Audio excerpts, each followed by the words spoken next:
Une pépite pour finir avant de retrouver le journal des sports préparé par Nathanaël de Rinxin et le service des sports de France Télévisions.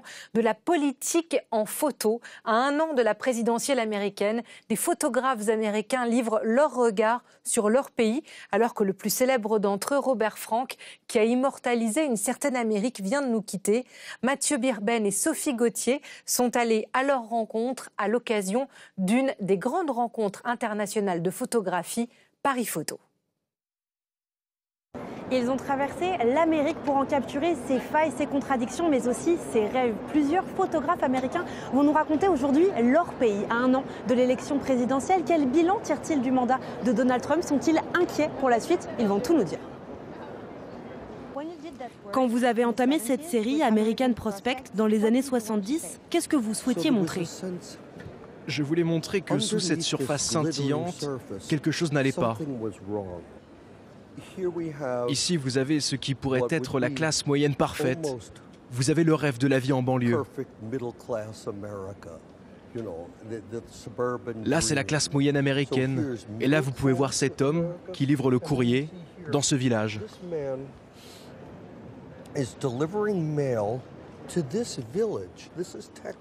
C'est au Texas, c'est aux États-Unis, et les gens vivent dans des huttes en paille.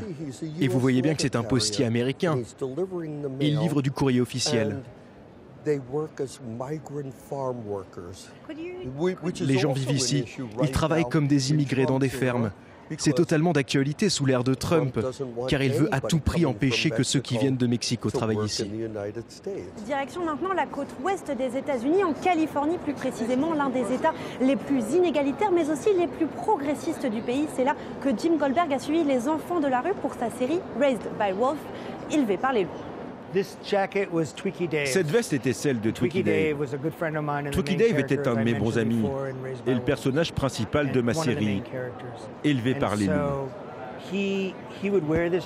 Il portait cette veste et tout le monde écrivait dessus.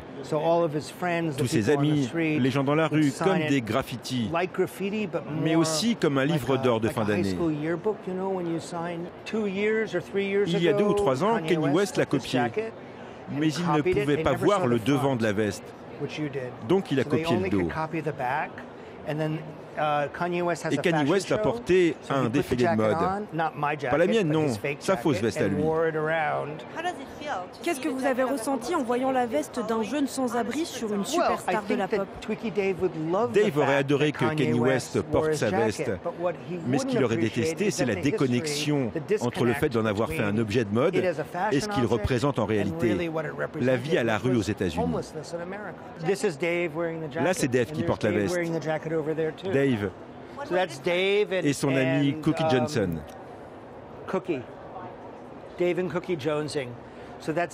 C'est eux quand ils sont en pleine descente de drogue. Il y a encore 2,5 millions d'enfants à la rue. C'est presque 2 fois plus que quand j'ai réalisé ce travail. Avec ce président que nous avons, ses priorités sont complètement dans la mauvaise direction. Tout son monde tourne autour de l'avidité et il s'en fiche du futur. Tout tourne autour de lui, de son égoïsme. Et il cherche à empêcher ceux qui souhaitent changer le monde. That people who want to change things away from those possibilities.